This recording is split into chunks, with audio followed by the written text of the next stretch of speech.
Boa noite oficialmente a todos. Em nome de Jesus, vamos começar mais um estudo abençoado de hoje. Então, a partir desse momento, eu vou convidar cada um de vocês a elevar o pensamento a Jesus, buscar, a partir desse instante, uma respiração mais tranquila e profunda. Enche seu peito de ar e solte, respira profundamente. Respira, isso.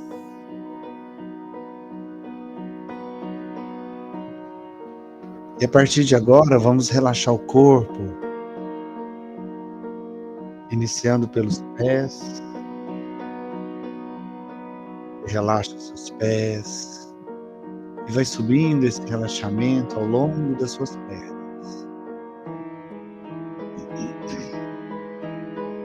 até chegar no quadril.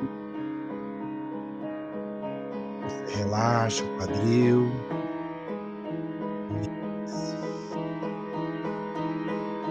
Deixando o seu abdômen, peito.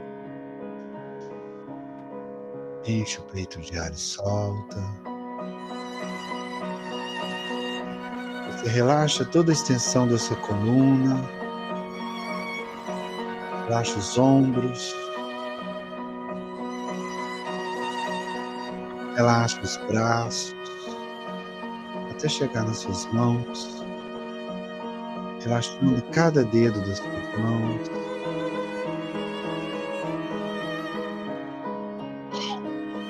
Você relaxa, então, seu pescoço, sua nuca. Talvez um leve movimento na cabeça, na boca, te ajude a relaxar um pouco mais. Você relaxa agora seu rosto, lábios, seus olhos. Você relaxa suas sobrancelhas e pálpebras. Relaxa sua testa.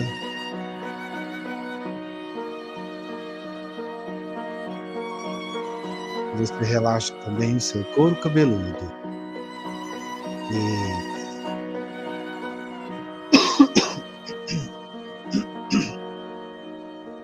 Agora você está com seu corpo relaxado, cada parte dele. E isso permite que a sua mente fique mais leve, mais tranquila, mais serena. E com a sua mente mais serena, mais leve, você se conecta a você. Conecte-se a você mesmo. Isso. Nesse processo, talvez você consiga visualizar ou perceber de alguma forma um ponto de luz, uma chama lá dentro de você, no íntimo da sua alma, no fundo do seu coração. É a sua essência. Esse ponto de luz é a sua essência. Então eu te convido a agradecer por mais esse dia. Agradeça por mais esse dia que você teve de oportunidades na sua vida. Mesmo que o seu dia não tenha sido aquilo que você esperava, teve mais um dia. Muitos não tiveram essa sorte. Agradeça a Deus pelo teto que te abriga, o agasalho que te aquece. Agradeça pelo alimento que te alimenta. Agradeça pelo convívio com as pessoas que são muito importantes para você, que ainda fazem parte da sua vida. Agradeça. Pelo ar que você respira, agradeça. Porque a gratidão é o combustível, é a lenha que faz com que essa sua luz interna possa expandir e crescer de dentro de você para fora. Quanto mais você agradece, mais essa luz vai aumentando, crescendo, expandindo, dentro para fora. Ela vai aumentando, até que ela envolva todo o seu corpo. Dessa forma você se auto-ilumina. Nesse processo de autoiluminação, você começa a se reequilibrar, se restabelecer.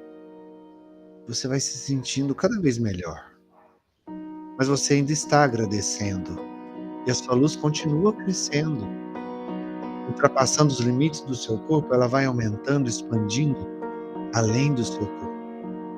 Até que ela envolva todo o ambiente em que você se encontra agora. Irradiando de você, em todas as direções.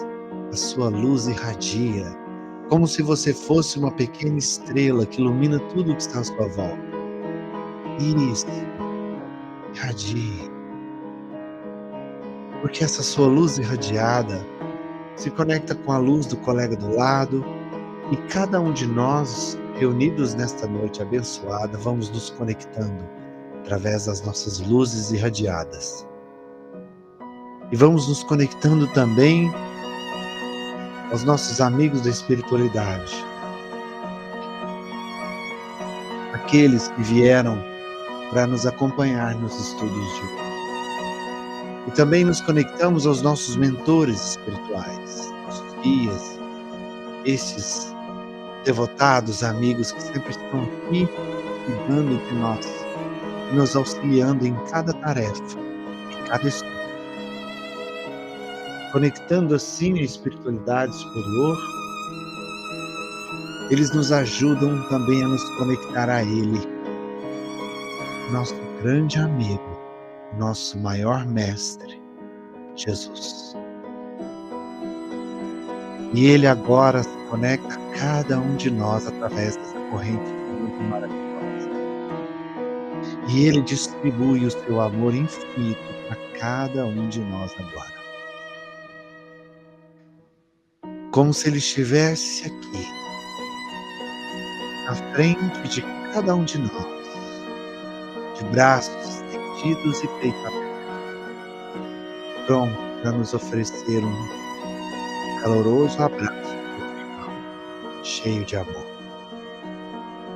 Esse grande amigo, desse grande Pai amoroso. Receba esse abraço agora.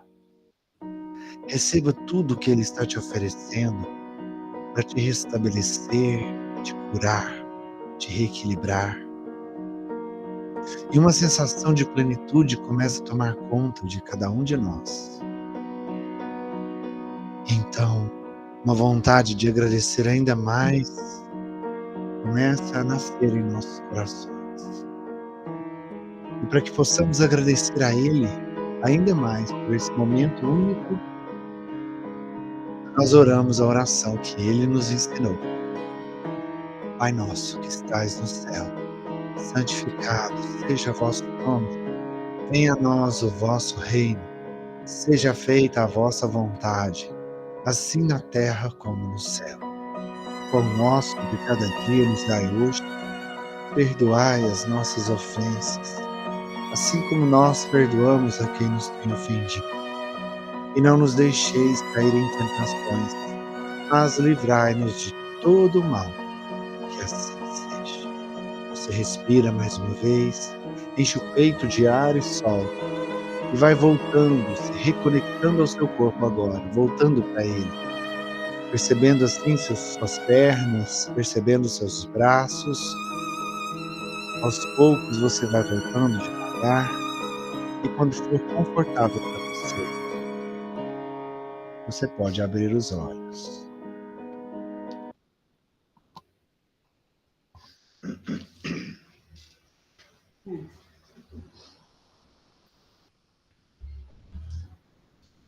Muito bem, estamos irradiados aqui agora.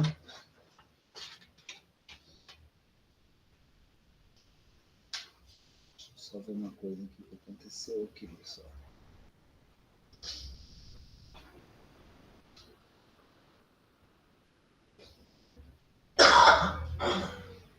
Marcelo, você está compartilhando sua tela. Cancela seu compartilhamento aí. Ah, tá, peraí, desculpa, peraí. Ah, tá. Deu certo agora? Deu. Desculpa. Tranquilo. Aí, Boa noite, pessoal. Boa noite. Bom, pessoal, a gente está no no capítulo 7 do Evangelho. Bem-aventurados os pobres de espírito. Semana passada a Pamela que veio fazer o estudo, né? Quem veio? Quem esteve aqui com a Pamela? Ela terminou o último item, né? Sim. Terminou? Ótimo. Então, só para a gente dar uma contextualizada aqui, no que a gente viu até agora, inclusive com a Pamela na semana passada, que foi o final do item de número 12 desse capítulo do Evangelho, segundo o Espiritismo, né? Capítulo Bem-aventurados os pobres de espírito. Esse item 12 é a continuação do item 11, que iniciou o tema o orgulho e a humildade. Então, ele está ali fechando essa reflexão sobre o orgulho, né? O quanto essa chaga, que o próprio Evangelho chama, né? As maiores chagas da humanidade, o orgulho e o egoísmo, o quanto esse orgulho ele é prejudicial para nós, o quanto ele nos atrasa, o quanto ele nos empaca a nossa vida. E ele cita uma frase aqui que eu achei uma frase forte, que ele fala assim: o orgulho é a fonte de todos os males. Ou seja, se a gente for pensar em todas as vicissitudes, todas as imperfeições morais do homem, o maior de todos, o pai de todos, é o orgulho. Porque se a gente fizer uma análise um pouco mais aprofundada, tudo que acontece, tudo que vem do mal que há em nós, quando eu falo mal, eu estou querendo dizer as imperfeições morais que nós carregamos, né?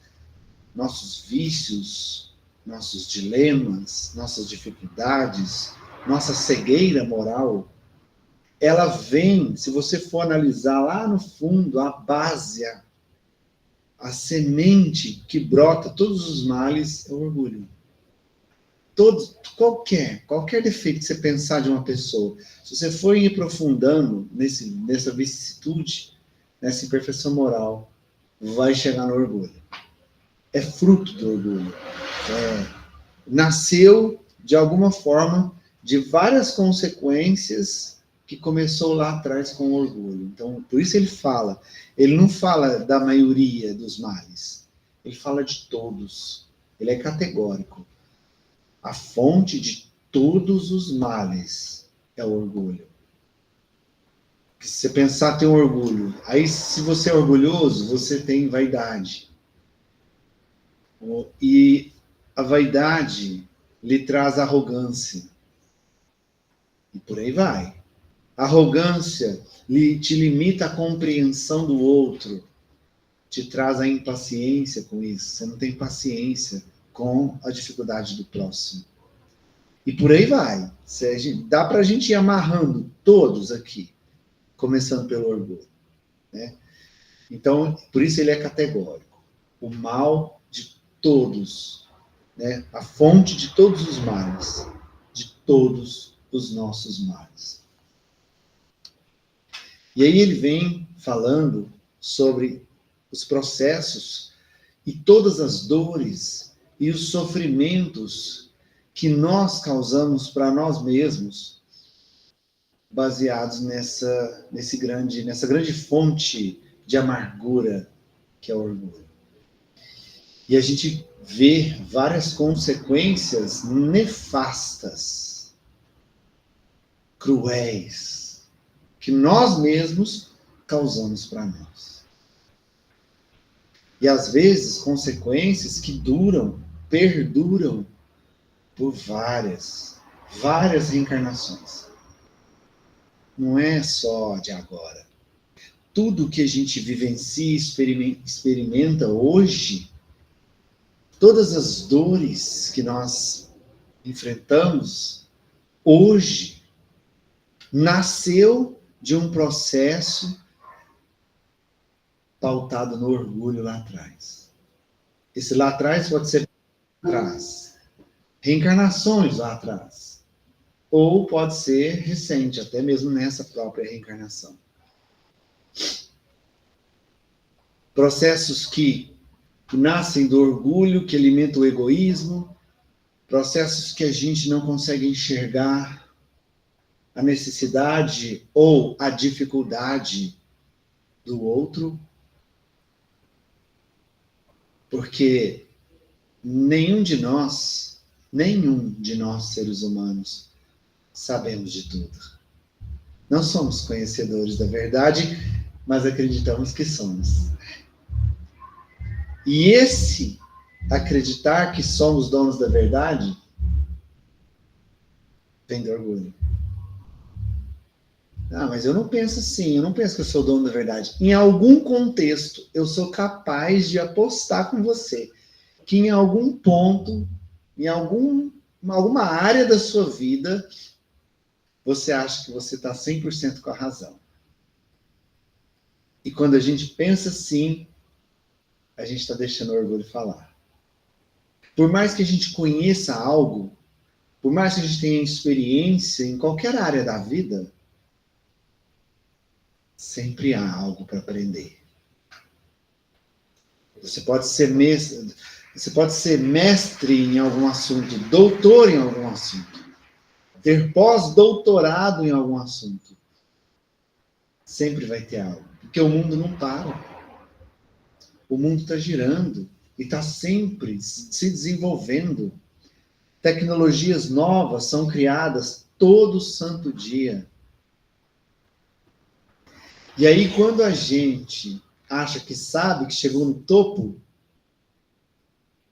é como se a gente estivesse na areia movediça, a gente começa a afundar. De novo. Por quê? Porque o mundo está em movimento. Se a gente para, a gente afunda. Já viu a areia movediça? Se você para, ela te engole mais rápido. Você tem que estar em movimento. Suaves. É uma esteira. É.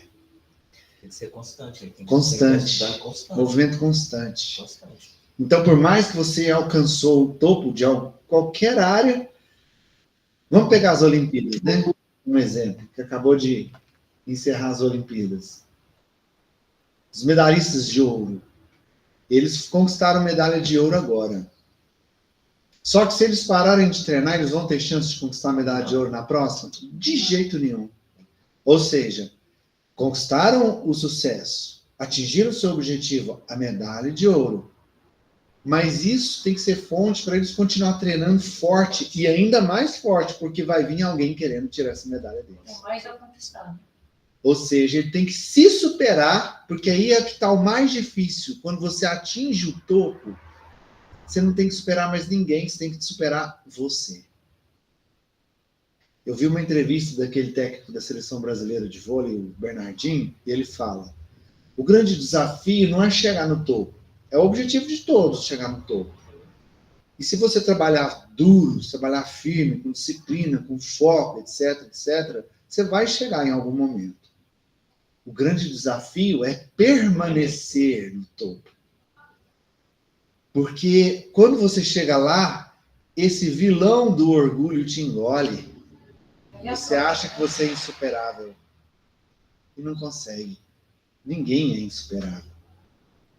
Então a gente é engolido pelo próprio orgulho. Então, mesmo que a gente atinja sucesso, alguns patamares, alguns objetivos que a gente almeja, a gente não pode parar. E jamais achar que é melhor, que não tem nada o que aprender. Porque quando você pensa assim, é o primeiro passo da sua derrocada. E ele fala que quanto mais alto vão os orgulhosos, maior é a queda que Deus permite que eles experimentem. Justamente para que nessa queda ele destrua esse orgulho que ele carregava. Mas nem todo mundo aprende. Às vezes tem que cair mais de uma vez para aprender. Porque tem muita gente que quando cai, ao invés de enxergar qual o aprendizado daquela queda para que ele não caia novamente, o que ele faz? Ele vai culpar alguém.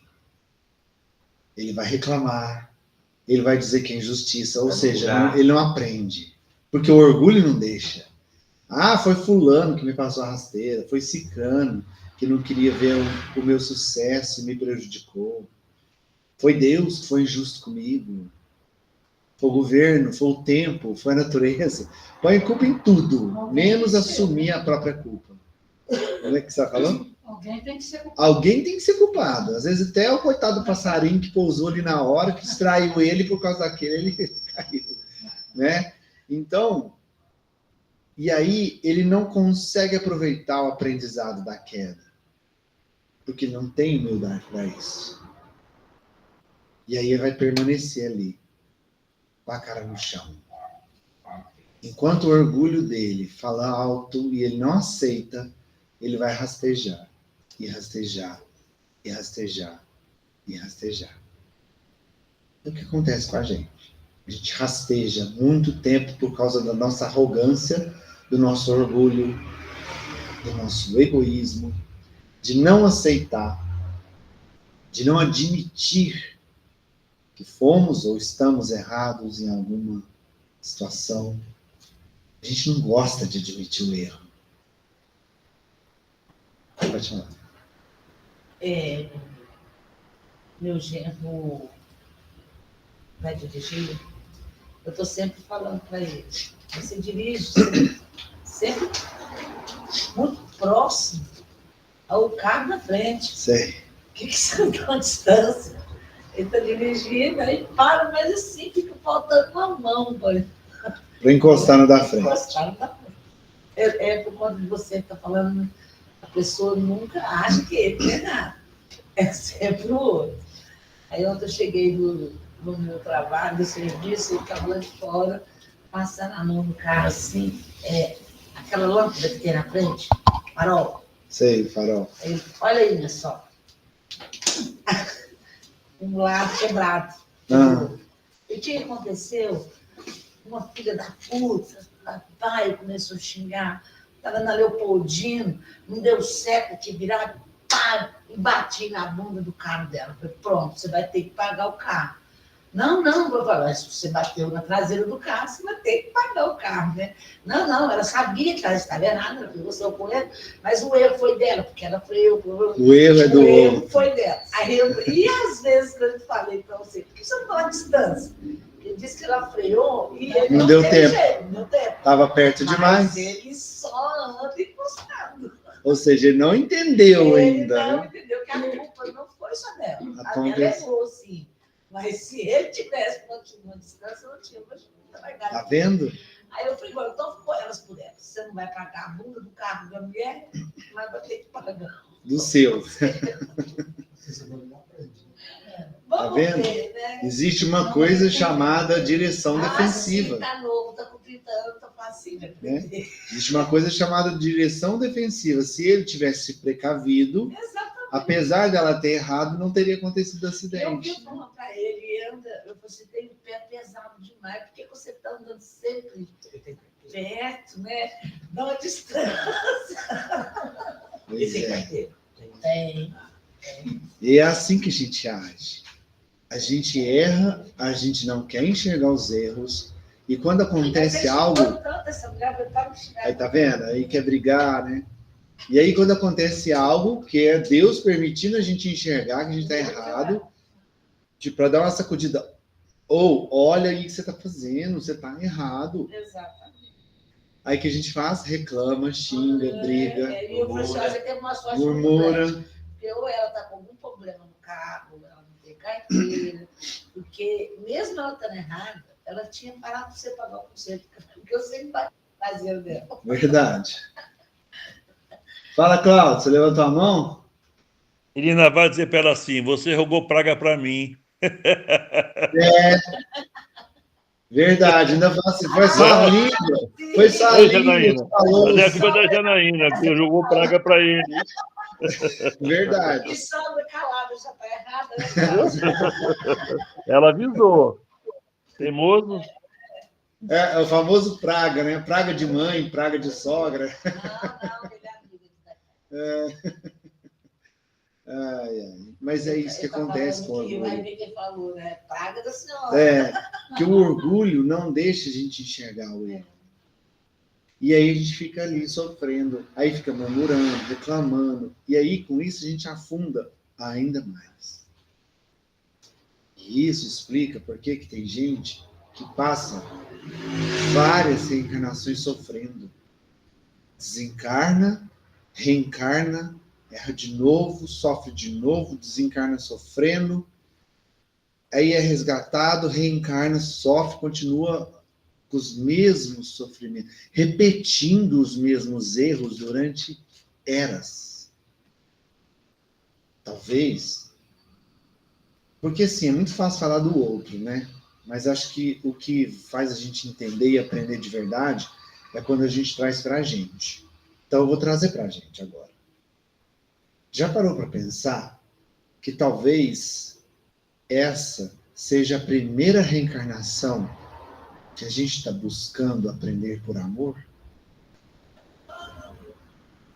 Que talvez essa seja a primeira reencarnação que a gente está aqui buscando um estudo evangélico para lapidar nossas imperfeições morais pelo conhecimento ao invés pelo erro, tentativa e erro. Porque a tentativa e erro vai trazer muita dor. Então, aquele famoso ditado, ou a gente aprende pela dor, ou a gente aprende pelo amor. Aqui estudando, entendendo, buscando compreender o Evangelho de Jesus, nós estamos buscando aprender pelo amor. Estamos nos libertando, né? Que conheceis a verdade. E a verdade vos libertarás. Exatamente. E talvez essa seja a primeira reencarnação que a gente está fazendo isso. Vixe Maria.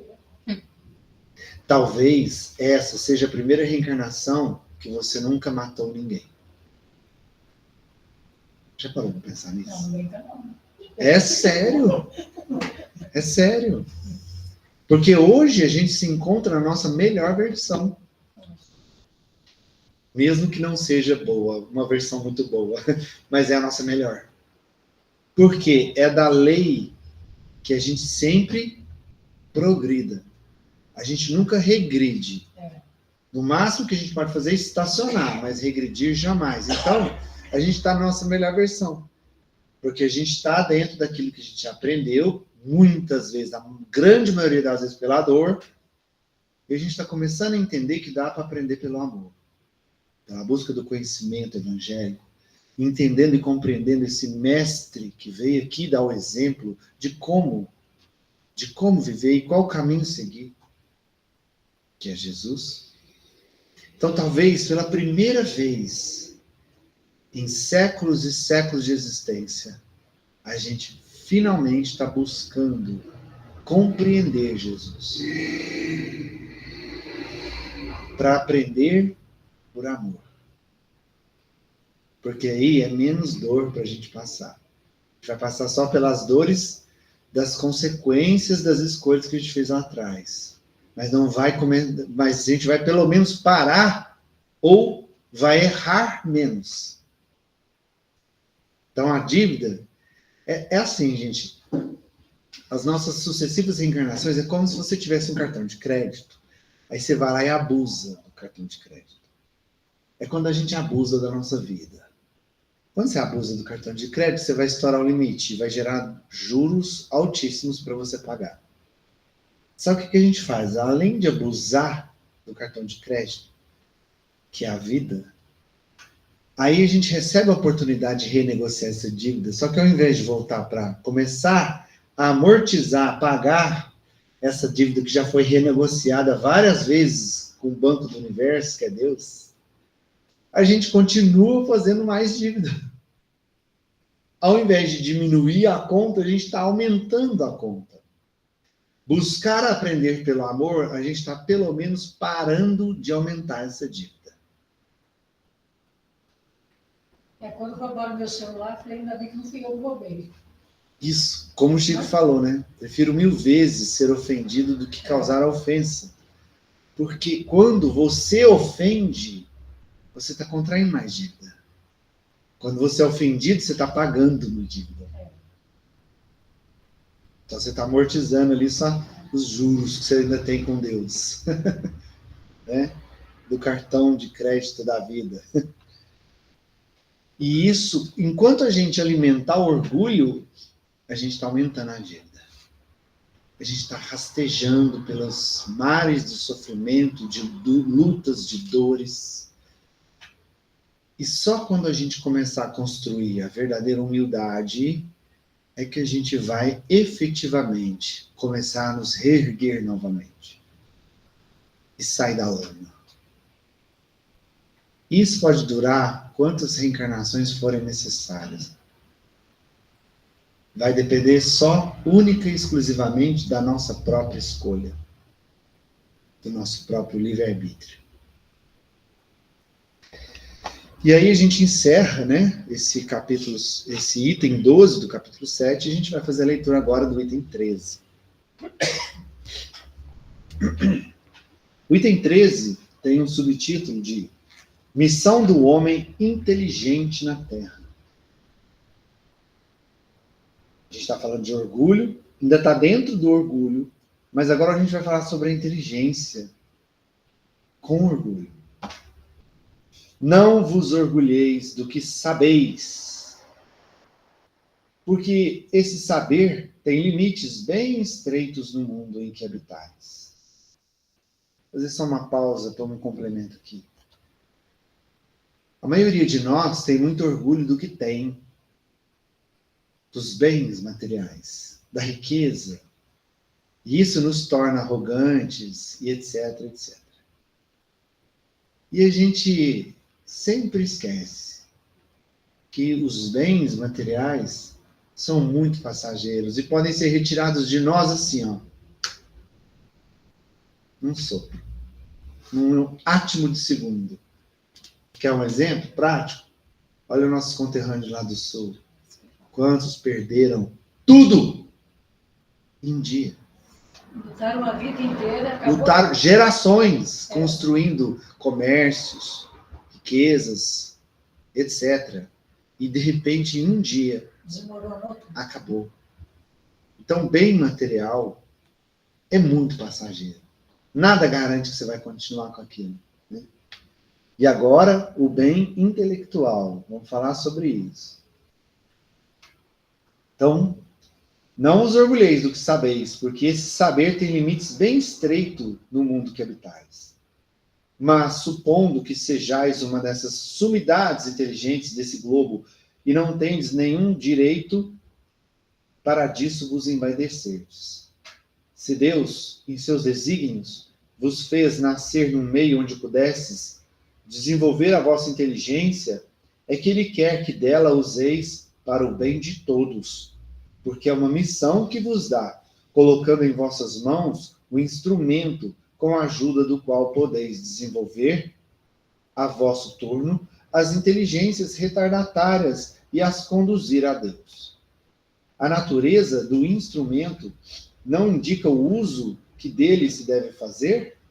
A enxada que o jardineiro coloca entre as mãos de seu operário não lhe mostra o que ele deve cavar? E que diríeis se esse operário, ao invés de trabalhar, levantasse a enxada para com ela atingir o seu patrão? Diríeis que é horrível e que ele merece ser expulso. Pois bem, não ocorre o mesmo com aquele que se serve de sua inteligência para destruir a ideia de Deus e da providência entre seus irmãos? Não ergue contra seu senhor a enxada que lhe foi dada para roçar o terreno? Tem ele o direito ao salário prometido e não merece, ao contrário, ser expulso do jardim? E o será, não duvideis disso. E arrastará existências miseráveis e cheias de humilhações, até que se curve diante daquele a quem tudo deve. A inteligência é rica de méritos para o futuro, mas com a condição de ser bem empregada. Se todos os homens dotados se servissem dela segundo os desígnios de Deus, a tarefa dos espíritos seria fácil para fazer a humanidade avançar. Infelizmente, muitos fazem dela um instrumento de orgulho e de perdição para si mesmos. o homem abusa da inteligência como de todas as outras faculdades, e, entretanto, não lhe faltam lições para adverti-lo de que uma poderosa mão pode lhe retirar aquilo que ela mesma lhe deu. Ferdinando, Espírito Protetor, Bordeaux, 1862. Caramba! É da lei que utilizemos todas as faculdades que nós temos, todo o desenvolvimento que nós alcançarmos em prol de ajudar quem precisa. É da lei que o mais adiantado ajude o mais atrasado. É da lei. É da lei universal de Deus. E aí o homem, com a sua pequenez moral, usa da sua capacidade intelectual não para auxiliar e estender a mão, mas para abusar, manipular e induzir as pessoas com menos capacidade intelectual a fazer o que eles querem. Quantos de nós, se é que eu não posso dizer, a maioria dos que são dotados de grande inteligência, de grande desenvolvimento intelectual, não as usam em prol de si mesmos. E na maioria das vezes, prejudicando as pessoas menos esclarecidas que estão à sua volta, manipulando. Ou usa para escravizar o outro. Tá cheio de pseudo-sábios no mundo. Porque inteligência não é sabedoria. Existe uma diferença gigantesca entre as duas coisas.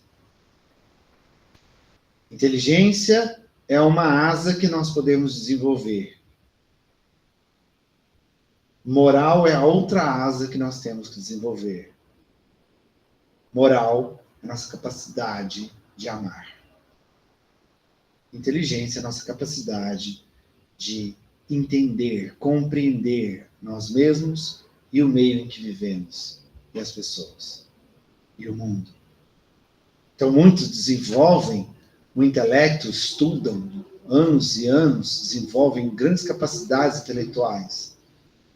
E aí, ao invés de entender a sua pequenez no mundo e ajudar os pequeninos, ainda mais pequeninos, que não têm muita clareza, não tiveram contato com os estudos, com a educação, utilizam disso para se tornarem pessoas arrogantes, que se comparam até mesmo com Deus,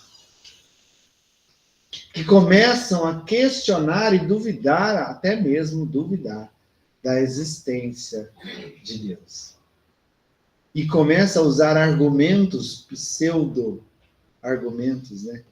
Falsos argumentos, para poder ludibriar, enganar, para convencer da inexistência do Criador. Quantos pseudo-sábios batem na tecla e acreditam que estão fazendo certo? Promover a ciência, e quando fala em ciência, não se pode tocar em Deus. São céticos, né? Céticos, pseudo-sábios, que se acham donos da verdade. Só que... É que se falava antigamente, né, no caso, que aí, pelos estudos que a gente tem, a Igreja Católica dominava, né? Dominava a ciência. Então, vamos supor, se você fosse capaz de descobrir alguma coisa no universo, alguma coisa, primeiro você tinha que pedir autorização da igreja para você poder jogar. Se a igreja não tivesse de acordo, você não poderia fazer. Ou senão, se você quisesse expor aquele conhecimento, você era queimado de graça viva.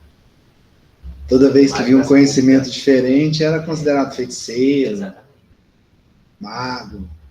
Um dia falaram para mim assim, você é formado em física, você é professor de física, mas por que a física? Você acredita em Deus? É lógico.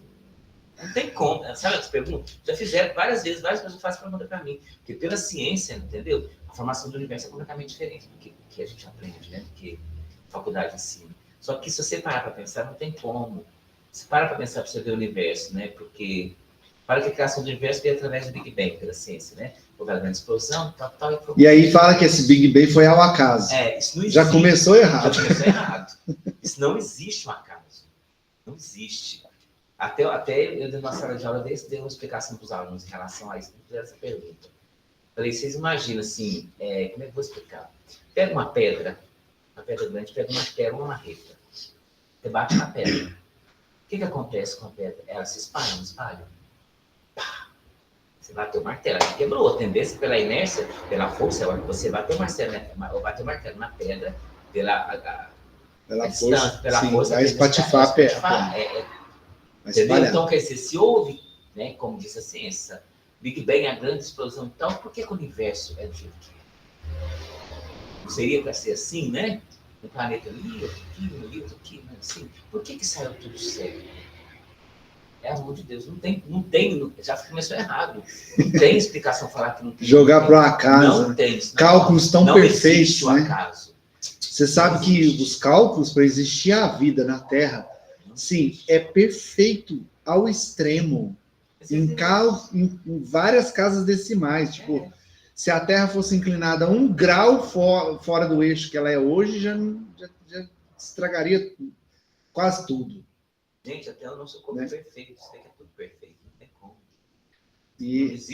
Não existe o acaso. Não existe um acaso. Tem a mão de Deus ali. Exatamente. Não existe o acaso. Exatamente. Não existe o acaso.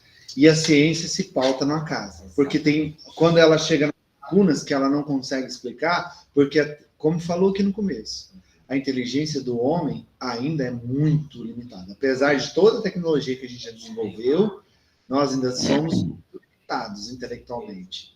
E aí, quando chega nas lacunas que a ciência ainda não consegue decifrar, ela joga no acaso. Nossas leis aqui na Terra assim estão mudando. Pois é. A lei do homem é totalmente mutável, né? Fala, Cláudio. Aí tem um ponto-chave também, né? Não Não é o aprendizado da ciência, né? Não é o aprendizado do espírito. Exatamente. A fé é o aprendizado do espírito. Fala, Cláudio.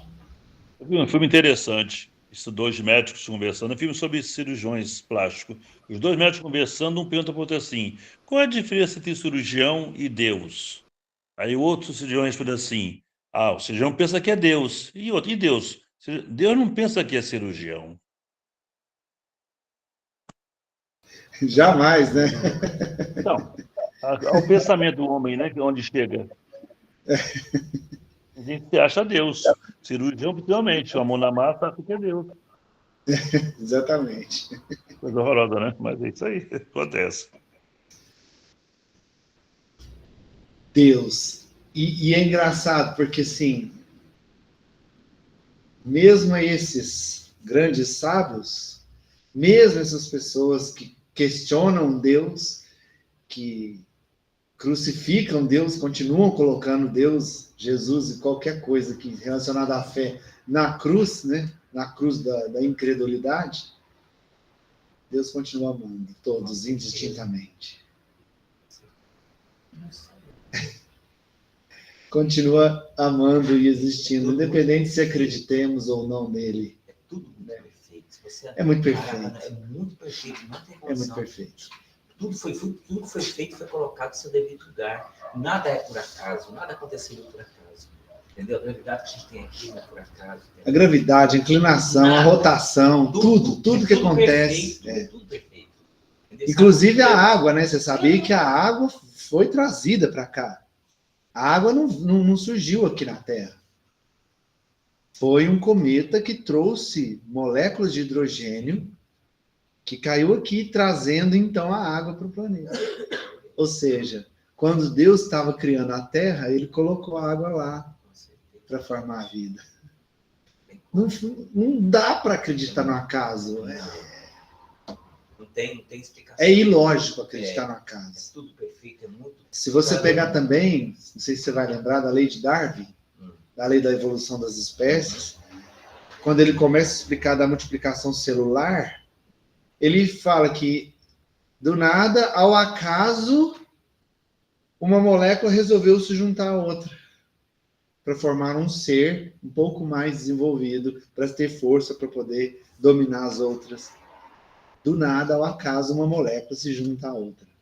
Ao acaso. É uma ciência antiga. Pô, Então, esse acaso não tem como existir.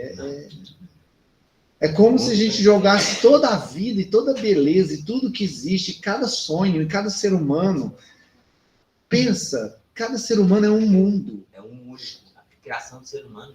Pensa você tem seus anseios, seus medos, seus desejos, suas dificuldades. Você em si, você é um mundo de aspirações, de medos, de desejos. O ser humano é um mundo dentro dele mesmo. E aí você vai jogar essa beleza num acaso, na sorte. É difícil de pensar assim. É sorte demais. 8 bilhões de sorte. Quem levantou a mão aí? Foi o Lauro? Fala, Lauro. Pode falar, meu irmão. Abre seu microfone, tá fechado. Tem uma história que o cara tá o cara foi num cabeleireiro, num barbeiro, e daí o cara não acreditava em Deus. Ele não acreditava, né? E ficava falando. E o cara que estava cortando o cabelo falou para ele: não, pega e para de falar isso, ó. Pega e corta o cabelo. Porque Deus existe, né? Mas para de criticar. Aí o cara terminou de cortar o cabelo dele, o cara foi saindo pagou o corte lá e saiu para fora e viu um mendigo lá, cabeludo, barbudo, né? Pegou, entrou para dentro da barbearia e falou para ele: não, barbeiro não existe. Não, barbeiro existe. Não, barbeiro não existe. Veja esse cara cabeludo e barbudo aqui, né? O barbeiro não existe. O cara falou: não, é porque ele não me procurou. Você vê a mensagem, se a gente não procura Deus, a gente tem que procurar Deus. Aí quando a gente procura Deus, a gente encontra. Se a gente não procurar, aí não, você pode falar o que quiser. Deus não existe, existe. Mas procure a Deus, procure buscar a Deus. E aí você encontra o sentido da vida. Exatamente. Exatamente, eu conheço essa Eu estou passando mensagem. assim, estou tentando ver se eu consigo compreender melhor. Porque o que acontece? Um amigo meu, há uns 2 meses atrás, 2 ou 3 meses atrás, o filho dele, não sei se é porque a gente estuda o espiritismo, então assim, a gente tem mais um propósito, conhecimento em relação à lei da vida, né? Uhum. Então, um certo dia de manhã, o filho dele saiu para trabalhar em Araxá e o pai ia com o filho. O pai não sabe o porquê, levantou de manhã e falou assim: eu vou no meu carro. Entrou no carro dele, uma diferença de meia hora, a distância, assim, tempo, sabe? Entre um e o outro. Ele pegou a BR e foi. E o filho foi atrás. O que aconteceu? O motorista do caminhão, não sabe o que aconteceu, se ele dormiu no volante, ele atravessou a pista na 2, entrou na pista contrária. O filho, para não matar os outros 2 que estavam junto com ele, virou e pegou do lado dele. Não, assim, ele tá inconformado. Está inconformado. Ah, porque Deus não existe, porque Deus é isso, Deus tirou meu filho, sabe? Como é que você coloca o certo na cabeça de uma pessoa dessa? Sabe? Não sei, ele está incrédulo, sabe assim? E como é que você faz para tentar mudar essa situação? Porque Você vê, né? Como é que você faz? Ele teve um livramento, tudo bem, ele teve uma perda do filho, Exato. mas ele teve o livramento, né? Não era a hora dele, era a hora Do filho. Entendeu? Aí se você tenta conversar com ele, explicar, eu já tentei várias vezes conversar com ele. Não adianta. Não adianta mesmo. Ele quer que o motorista que está internado no hospital, ele quer que o cara vai parar na cadeia, não sei o que, que Deus não existe. Deus tirou o filho dele, isso não existe. É a verdadeira história do copo meio cheio e meio vazio. Ele está querendo enxergar que está meio vazio. Exatamente. Não vai enxergar que está meio cheio. Começar a questionar qual aprendizado ele precisa Não tá fácil. né? Eu já tentei acho que umas 2 ou 3 vezes. Convidei ele para vir até aqui, sabe? Peguei o nome do filho dele para colocar isso pro cara. Quem sabe o filho dele manda alguma mensagem para acalmar o coração dele um pouco, sabe? Mas ele está inconformado. Tem uma palavra-chave, né? Aceitação. Exatamente. Isso. A aceitação. aceitar os desígnios de Deus, por mais que pareçam dolorosos, porque eles vêm só com um objetivo: fazer a gente aprender. Só. E aí, para a gente fechar aqui, né, essa reflexão da inteligência, né, que se a gente for citar exemplos, a gente vai ficar aqui até amanhã, né, de gente que usa da sua inteligência para manipular os outros e abusar das pessoas. Mais uma vez, eu vou trazer para nós. E a gente? O que a gente está fazendo com a inteligência que a gente tem, com o conhecimento que a gente adquiriu? A gente está sabendo utilizar esse conhecimento para ensinar o próximo? Para estender a mão e fazer com que o próximo tenha uma visão um pouco diferenciada dos limites que ele tem?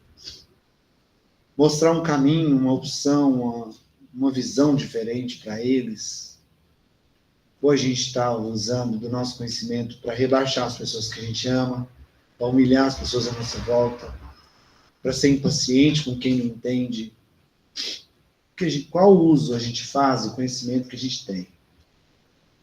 A gente está aplicando, porque a verdadeira sabedoria é você aplicar o que você aprendeu. Isso é ser sábio. Quer ver um exemplo?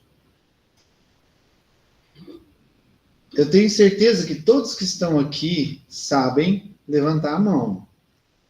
Vocês vão concordar comigo, vocês sabem levantar a mão, sabe? Saber que você sabe levantar a mão é o conhecimento. Agora, levanta a mão. Levantar a mão é a sabedoria. Aplicar o conhecimento é a sabedoria. Eis a chave. Tem gente que é uma biblioteca ambulante, mas é só na teoria.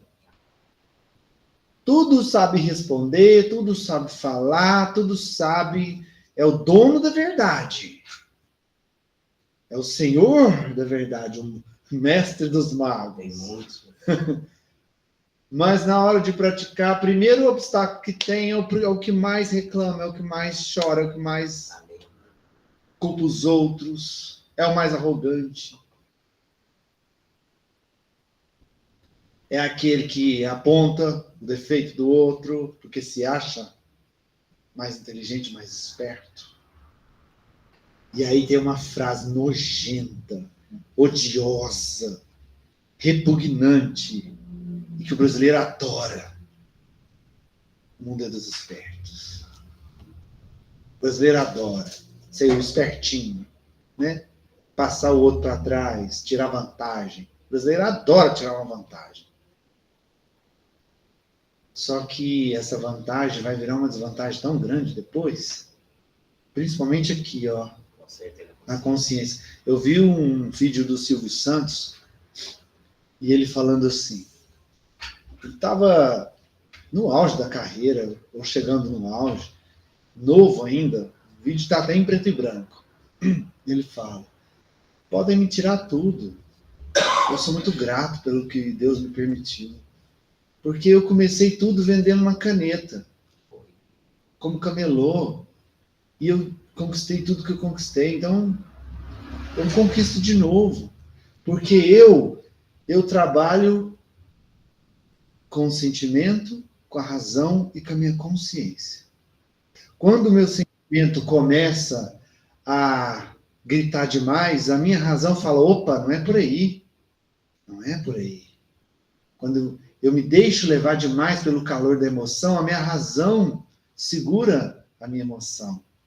E quando a minha razão começa a se achar demais, a minha consciência vem e domina a minha razão, que domina a minha emoção. Olha a sabedoria desse cara. Olha a sabedoria desse cara.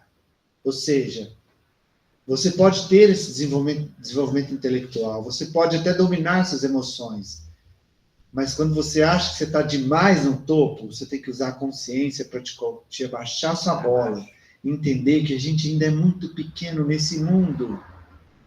A gente é muito pequeno ainda. Tem muita coisa, muito mistério. Se você olhar para o micro, ou se você olhar para o macro, ou seja, Você vai para as moléculas, átomos, aí você entra na física quântica, pronto, bagunça tudo sua cabeça. Aí você vai para o macro, começa a ver o universo, as grandezas dimensionais do universo, que é impensável as distâncias. Você pira também. Quantos mistérios existem abaixo e acima de nós, mostrando para a gente o quão pequenos nós somos e incapazes de entender as coisas, ainda nós somos. Então, por mais que a gente seja um ser humano inteligente, que se destaque de outros seres humanos, nós ainda continuamos a ser um mero ser humano. Pequeno, Muito pequeno. Ser humano. Uma formiguinha. Né? Fala, Laura. É que o mundo não é, na verdade, dos espertos, né? Porque a pessoa que é esperta comete o erro, mais para frente ela vai ser descoberta e vai passar vergonha.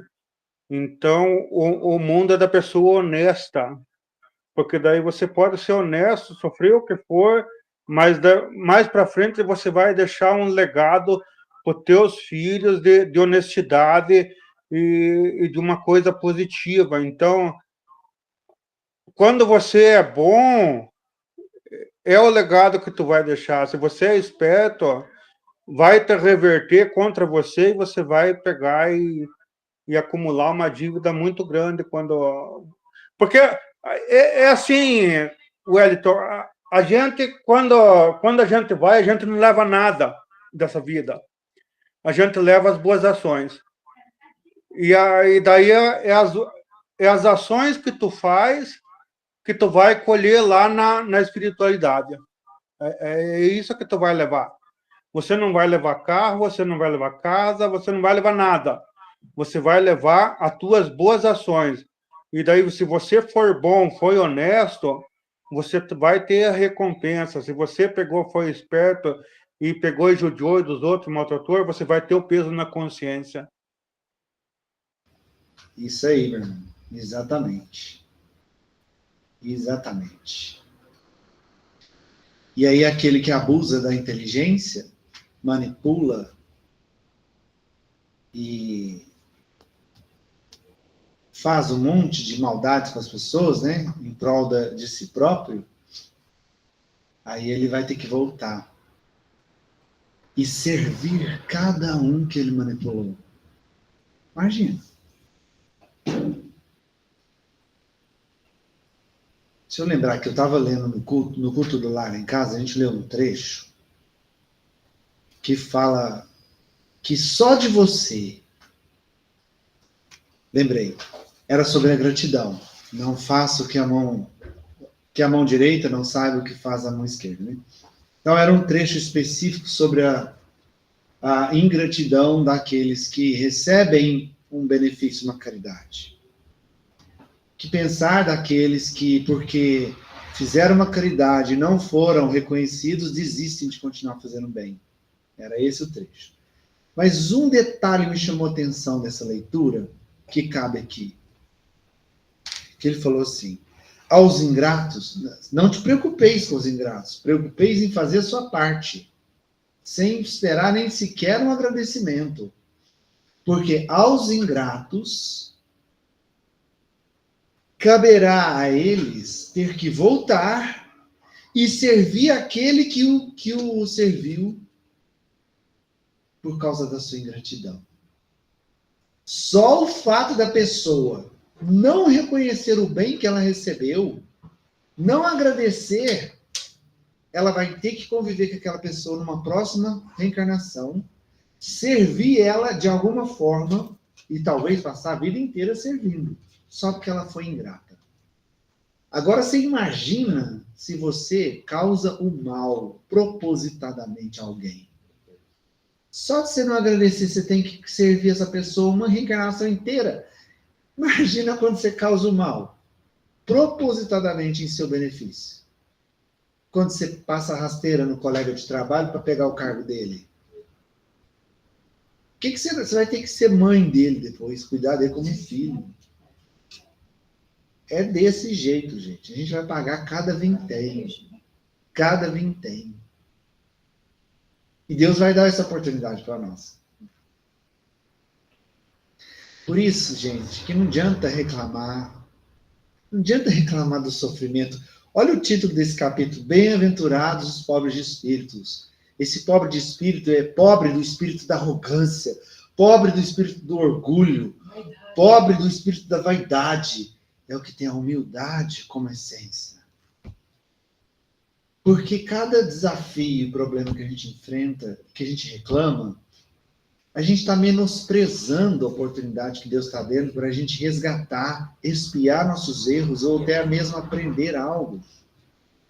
Cada vez que a gente levanta a palavra em reclamação, em murmúrio, a gente está sendo ofensivo e está levantando a enxada contra Deus. Que é o exemplo que ele deu aqui. Cada vez que a gente murmura, reclama, cada vez que a gente culpa o outro, a gente está levantando a enxada contra Deus. Esquecendo que a gente tem... Gente, vocês têm ideia de quantas reencarnações você já viveu? Foram milhares. Desculpe o termo. Nessas milhares de reencarnações até agora, a gente só fez cagada. Agora imagina quantas dívidas a gente não tem. Para quantas pessoas a gente não deve. E aí a gente quer reclamar porque alguém te fechou no trânsito. A pessoa te fecha no trânsito, você faz aquele sinal bonito, manda para aquele lugar mais bonito ainda, né? Quer ter razão. E talvez aquela fechada já é uma expiação que está passando. E talvez você atropelou alguém lá atrás e ainda largou o corpo para trás. Nossa, mas você está sendo exagerado. Não estou. Não estou. A gente já fez cagada demais nessa vida. Nessa existência, quero dizer. Nessa vida, pode ser que sim. Mas se você for ver na existência como espírito milenar que somos, só agora que a gente está começando a despertar. E é por isso que só agora que o planeta está começando a se transformar. Porque só agora, através da luz do Espiritismo, melhor ainda, através da luz do Evangelho de Jesus, né, independente da religião, através dessa bússola que Cristo veio nos mostrar, essa direção que devemos seguir, é que o planeta, enfim, está começando a mudar. Mas tem muita água para passar debaixo da ponte nessa mudança aí ainda. Mas vai mudar. Quer queiramos, quer aceitemos, quer não. Vai mudar. Então é isso, pessoal. Preciso encerrar. Infelizmente, já estamos no nosso tempo. Dá vontade de ficar aqui, né? Eu sempre falo isso. Dá vontade de ficar aqui até meia-noite. Bom demais. Então, levemos essa reflexão para casa. O que estamos fazendo do conhecimento e da inteligência que Deus nos deu? Estamos usando ela totalmente para o bem, auxiliando, amparando, ensinando quem está à nossa volta? Ou estamos alimentando ainda mais nosso orgulho com essa inteligência que Deus nos deu? Reflexão para a gente pensar. Então, convido vocês a partir de agora a voltar o pensamento para Jesus. Respire fundo mais uma vez. Vamos agradecer mais uma vez por essa oportunidade que Ele nos permitiu vivenciar hoje e trocar compartilhar esses conhecimentos e poder refletir mais uma vez sobre o ensinamento de Jesus. Vamos agradecendo por essa oportunidade abençoada de hoje. Nós vamos voltar a irradiar nossa luz, que vem lá de dentro novamente, vai crescendo com a gratidão e vai expandindo até que formemos novamente aquela corrente maravilhosa de luz.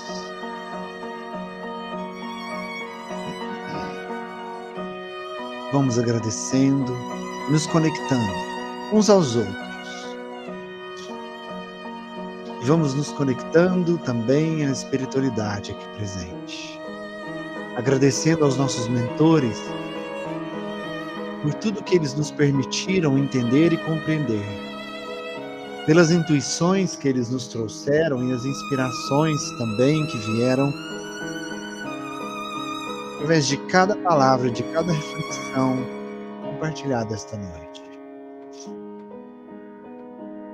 E nessa corrente de luz e gratidão, nós nos conectamos uns aos outros, à espiritualidade, também a Ele, nosso grande amigo, nosso Mestre Jesus, que prometeu que onde estivesse 2 ou mais pessoas em nome dEle, ali Ele estaria. E Ele está aqui, de mãos dadas com cada um de nós. Feliz por estarmos procurando, através do aprendizado, compreender tudo o que Ele veio nos ensinar. E espalha entre nós o seu amor infinito desse coração gigante. E nessa sensação de plenitude, desse abraço que vamos recebendo de Jesus agora, formando essa corrente linda de luz, usamos do nosso livre-arbítrio, da nossa vontade para que essa corrente de luz seja direcionada ao alto, ao firmamento. E que lá, os benfeitores, os grandes espíritos que fazem parte do exército de Jesus, a pleiade das irmãs de Maria, que estão sempre cuidando do nosso planeta, de cada um de nós, receba essa corrente de luz agora. Que eles possam potencializar essa corrente de luz com seus amor, com seus corações gigantescos, com seu amor infinito, e potencializando essa luz, devolva para o planeta agora, em forma de uma imensa chuva de bênçãos, de luz, de esperança. Que essa chuva de esperança caia sobre todo o planeta, atingindo todos os nossos irmãos em humanidade. Especialmente aqueles que passam por situações de desespero, sofrimento. Nossos irmãos que estão nas zonas de guerra, nos territórios de conflito. Nossos irmãos do Sul que estão reconstruindo suas vidas. Nossos irmãos que foram vítimas desse acidente trágico recentemente.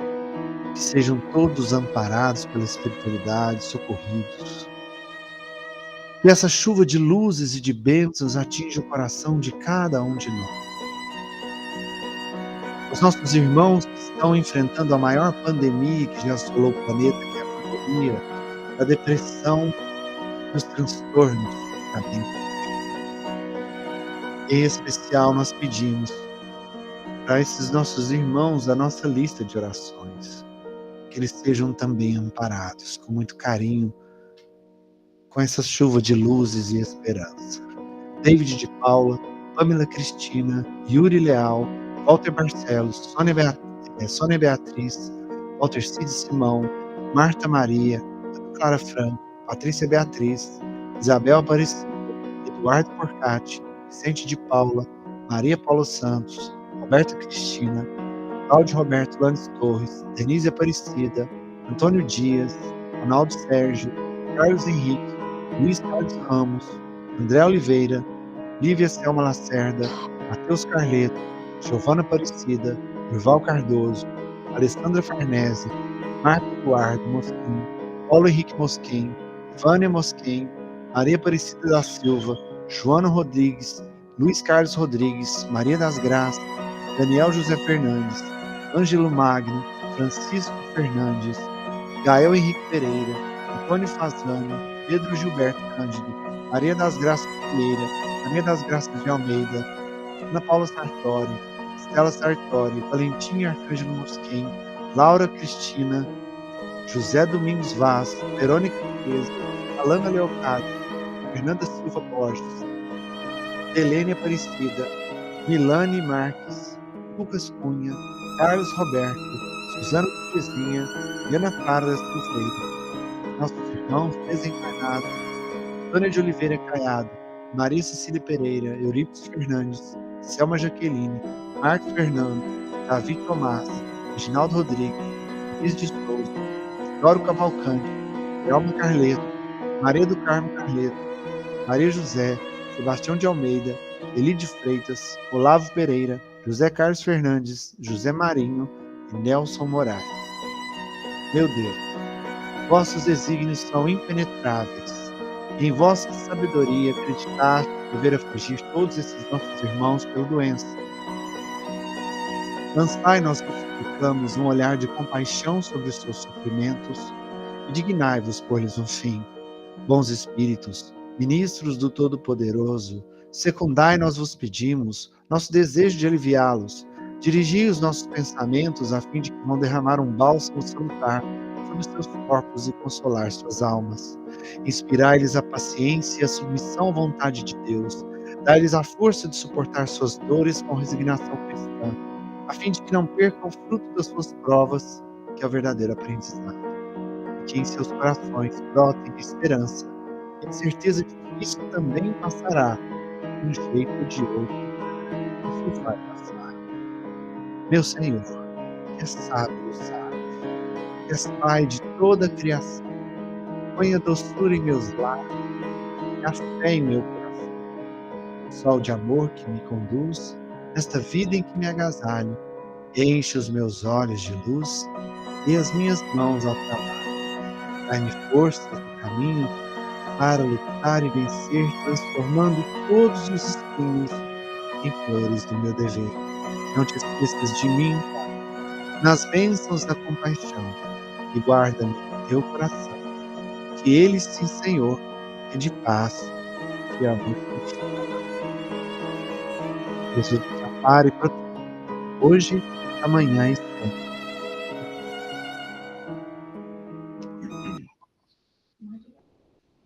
E assim, pessoal, a gente encerra, mas quem quiser continuar, a gente vai fazer agora a leitura das psicografias.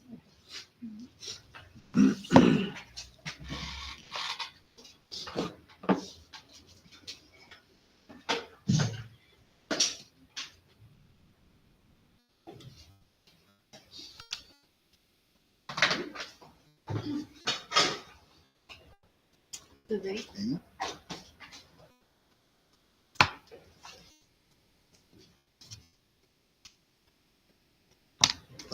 Mas que eu acertei seu... Então, eu vou ler, mas hoje eu senti um pouco de dificuldade na conexão, então pode ser que talvez... não sei quanto que vai ser fluido, assim, a leitura, tá? Tá. Então, essa primeira mensagem é uma história, tá? Então, é contando a história de uma pessoa, tá bom? Sobre a Ana Francisca. A história que vou contar é sobre uma menina que tinha muitos sonhos e feitos. Ela vivia no campo e sempre caminhava pelas planícies, adorava a natureza e os animais. E conseguia sintonizar com as pequenas partículas atômicas dos átomos, né, deve ser, que rege a composição das coisas. Ela andava e cantarolava buscando inspiração nas pequenas coisas que observava, nas flores, nos galhos, na água, no balançar das asas da borboleta. Tudo parecia simplesmente belo e encantador. Não sentia as dores do mundo quando se prendia a essas sensações simples e energéticas da natureza. Era considerada entre os membros da família como uma menina levada, porque simplesmente desaparecia e intertia entre suas sensações e sonhos e o dia se passava e as tarefas diárias ficavam por fazer. Era sempre motivo de chacota entre os irmãos, por não conseguir interagir com os membros da família. Muitos a consideravam como uma criança perturbada, porque sempre vivia no mundo da lua, como se diz, né?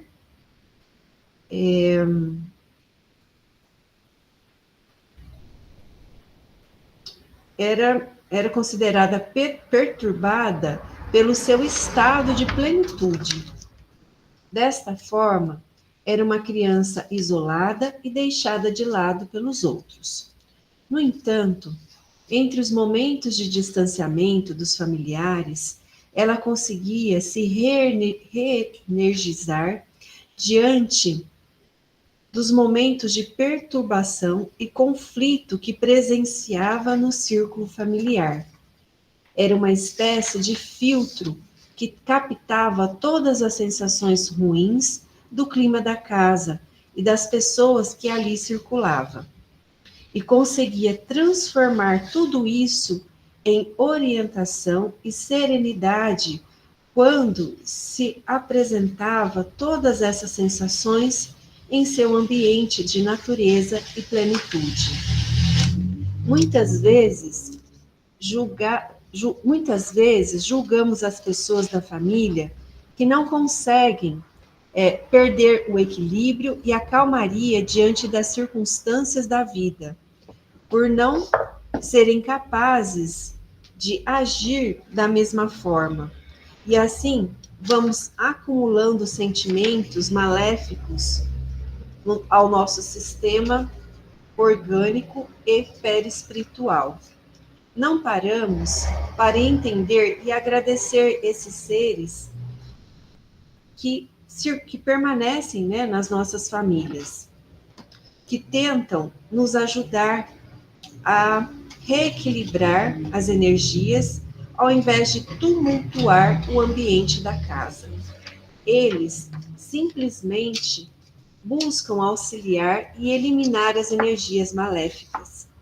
Ana Francisca era uma menina dotada de uma capacidade de compreensão e plenitude que aceitou a tarefa de ser um filtro harmônico naquela família, que não tinha ideia do tipo de vibração que emanava de suas ações e atitudes. Preste atenção nas pessoas que fazem parte da sua família e agradeça aquele que consegue ver o lado bom das coisas, ter a capacidade de manter o equilíbrio diante das perturbações. Fique atento e agradeça. Então,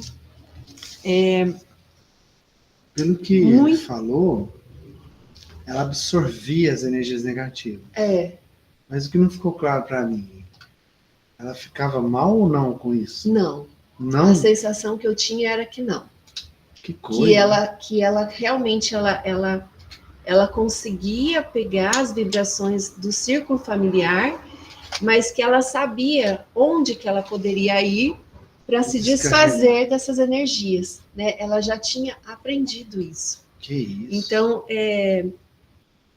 eu não sei, tá? Às vezes, mas a sensação que eu tenho é muitas vezes de pessoas da nossa família, que muitas vezes a gente considera como uma pessoa doente, uma pessoa isolada, né? Mas que a gente olha para ela e a gente percebe que a pessoa está sempre bem, que ela não é uma pessoa que se isola porque ela fica ruim, porque ela não quer ver o outro, né? Ou é uma pessoa deprimida. Que aí sim é um estado de doença que dá para a gente verificar. E eu trabalho na área de reabilitação infantil. E muitas vezes tem algumas crianças que estão em estados assim tão difíceis fisicamente, mas que a gente olha para ela, a criança tem uma energia tão grande, um sorriso, que eu fico pensando, gente, como, né? Como que diante dessa dificuldade toda física, não tinha um único dia que ela aparecia lá na reabilitação que você via essa tristeza nela. Então, muitas vezes, talvez a gente possa observar, né, que esse ser está ali para poder ensinar a família, mas ao mesmo tempo ela pode ser o equilíbrio da própria família. Exatamente. Né? Então, não sei, me veio algumas sensações assim quando né, estava escrevendo essa mensagem aqui.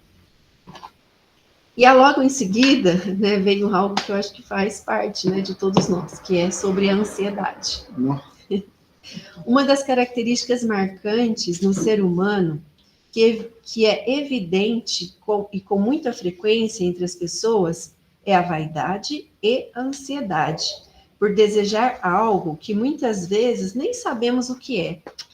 Os transtornos obsessivos detectados entre os adolescentes vêm intensificando a rede de conexões entre as vibrações energéticas que aglomera os seres, com a mesma doença de sofrer por antecipação ou por buscar algo que julgamos essencial,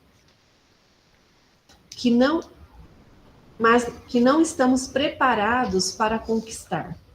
As perturbações mentais é tamanha que temos dificuldades de diferenciar que são as maiores dores e raízes de nossos desajustes. Por que sofremos tanto por buscar algo que não sabemos o que é?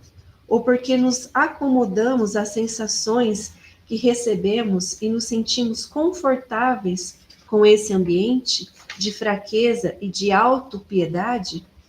Essas doenças têm avançado tanto entre as mentes juvenis que sentimos, de uma forma muito pontual, a presença e o desejo daqueles que querem continuar no mesmo campo vibratório. A ansiedade impede pensamentos tranquilos e seguros. A ansiedade impede o fazer das coisas e das ações transformadoras. A ansiedade passa a ser o comodismo naqueles que afeta e intensificam.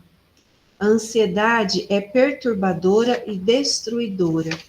Vamos prestar atenção ao que realmente é essencial e prioridade no momento para conseguirmos manter o fluxo dos acontecimentos de forma mais fluida. Busque uma respiração mais tranquila e pausada. Permita que o cérebro raciocine e consiga agir com seleção do que é prioridade agora. O treino do fazer diário é construtor de ideias firmes.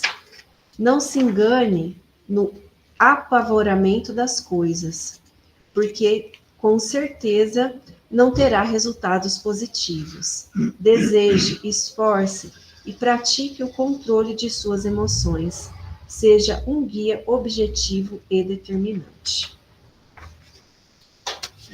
Fazer uma coisa de cada vez. Desatividade. A gente quer saber o fim sem saber o começo, né? A Cris teve. Não, a Cris não tá ali. Ela foi embora? A Cris não vi a Cris hoje. Ué. Ela estava saindo na hora que a gente chegou. Hã? Tá saindo com sono.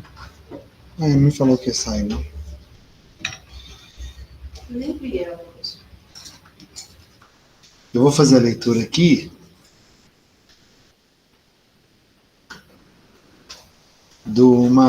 da psicografia que a Geise mandou para mim, que ela estava aqui mais cedo, né? Ela sai mais cedo porque ela tem uns horários, e ela mandou para mim.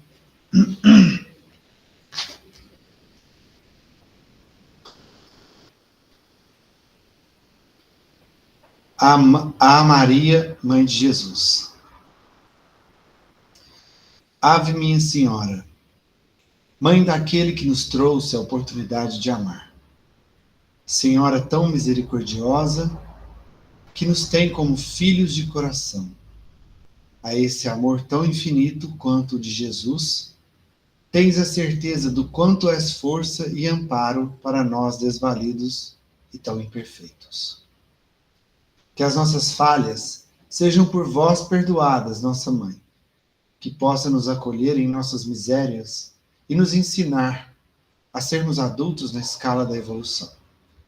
Vós que sois a mais suprema Mãe que este mundo conheceu, dê-nos a mão, nos ajude a caminhar, a permanecer de pé quando a avalanche do desespero nos acometer. Nos edifique em sua sabedoria para que possamos aprender as lições da escola da vida. Tens, nossa mãe, paciência com esses filhos tão teimosos e ansiosos pela perfeição, mas que tanto querem se distanciar dos seus ensinamentos. Piedade, mãe, piedade com suas crianças que mal sabem andar. Compaixão, mãe, compaixão pelas nossas limitações. Nos ajude a melhorar. Vós que sois a luz em forma de mulher, espírito tão grandioso, tenha a certeza de que um dia se orgulhará desses filhos adotivos.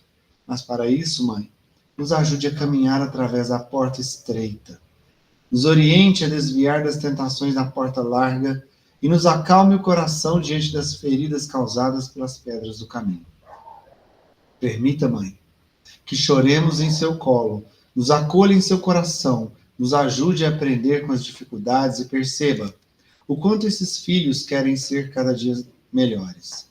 A caminhada é longa, mas pedimos, Mãe Sagrada, que não desista de nós, mesmo quando perdidos em nosso orgulho e vaidade, damos as costas para vós. Imperfeitos somos, Mãe. Por isso precisamos tanto do seu amparo e de suas mãos a nos guiar. Ficando por aqui, vos agradeço em nome de toda a humanidade. Agradeço pelo amor incondicional de mãe que nos dedica. Agradeço por nos atender a todos os pedidos aqui feitos, antes mesmo de serem ditos. Agradeço, Mãe Suprema, por ter nos adotado em seu coração e rogar por nós em meio à nossa escuridão. Gratidão pela luz que tanto envia a nós todos os dias. Gratidão pelas palavras doces, pelo colo e pela paciência. É mãe que nos carrega no colo, bem sei, e que mesmo sendo filhos tão imperfeitos, nos ama incondicionalmente. Gratidão, Mãe, por fim, por trazer esse mundo tão imperfeito aquele que trouxe à luz da oportunidade da evolução, nosso sagrado irmão Jesus. A vós, Mãe Maria, dedico hoje o meu mais profundo amor e agradecimento. Que assim seja, de um de seus filhos do coração. Amém. Que linda oração. Maravilhoso. E assim, pessoal, a gente vai se despedindo hoje com muita gratidão. Muito obrigado a cada um de vocês. Que a gente se encontre semana que vem. Jesus abençoe.